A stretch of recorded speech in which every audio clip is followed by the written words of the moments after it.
The impact of loneliness on shortening your life is similar. It's like smoking 15 cigarettes every single day. Loneliness acts like a chronic stressor on the body. Researchers suggest the burden on families and government health programs like Ayushman Bharat is comparably significant. Research shows this is not just an emotional issue. Let's look at what the evidence tells us. This video is made for educational and informational purposes only. Today, we're looking at senior loneliness in India, and the numbers are striking. Research shows this is not just an emotional issue. Let's look at what the evidence tells us. Research suggests senior loneliness has significant healthcare cost implications, globally and in India. While India-specific data is still emerging, studies point to a serious and growing public health concern. Let's start there. That's the hook, right? This hidden problem. Yeah. What's the scale? It's massive. Studies from the U.S. indicate senior loneliness costs healthcare systems approximately $6.7 billion annually. While India's figures are not yet fully quantified, researchers suggest the burden on families and government health programs like Ayushman Bharat is comparably significant.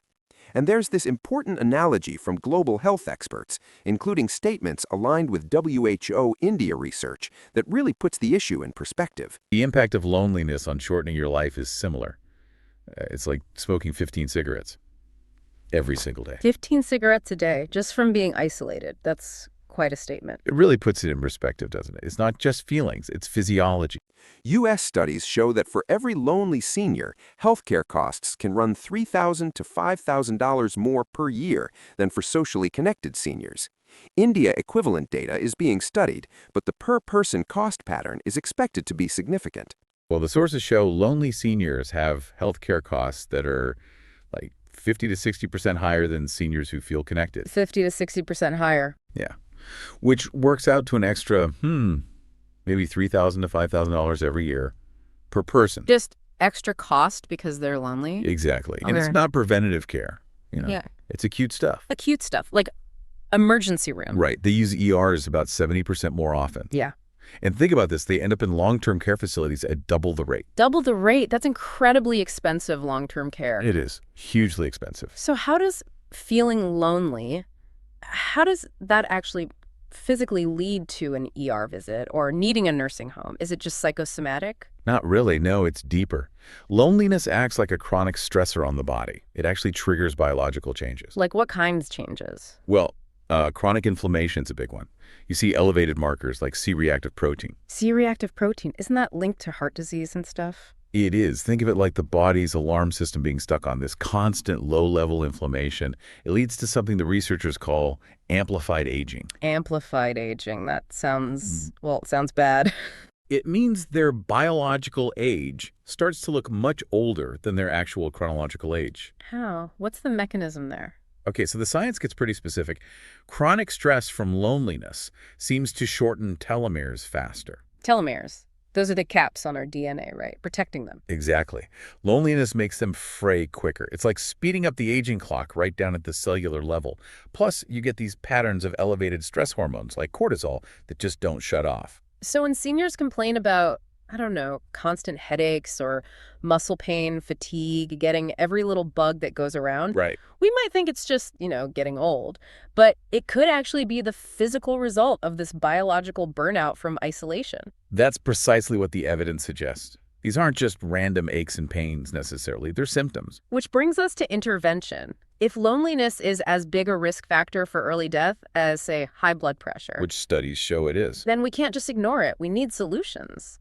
The sources mention things like social prescribing. Yeah, social prescribing. It sounds a bit clinical, but it's basically doctors or care teams formally referring seniors to community programs. So instead of another pill, it's join a club or volunteer somewhere. Kind of, yeah. It's evidence-based, though. Structured referrals to things that build connection. Senior centers, intergenerational programs, hobby groups, things that work. And the return on investment, the ROI, it seems pretty clear. Oh, absolutely. These prevention programs might cost, let's say, $1,500 a year per senior. Okay. But the healthcare savings they generate, that's estimated at $3,000 to $4,000 per person. So we're literally paying double for the problem than we would for the solution. That's the stark financial reality, yes. Investing in connection saves money and lives. What should you look out for? Are there red flags? Definitely.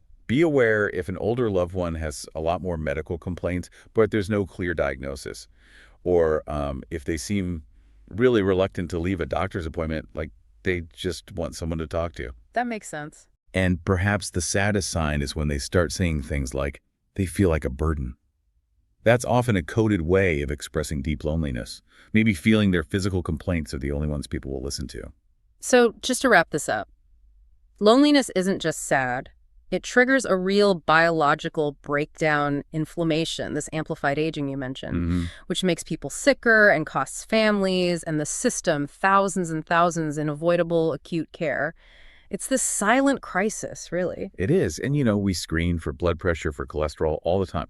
But we rarely screen systematically for social isolation in healthcare settings. Even though the cost, financially and physically, is huge. Exactly. Yeah. So here's a thought to leave you with. What if we started seeing those frequent, maybe minor theming complaints, the headaches, the fatigue, not just as isolated physical issues needing a pill, Right. but potentially as signals that the real prescription needed might actually be a social one, focused on connection, kind of flips the whole approach.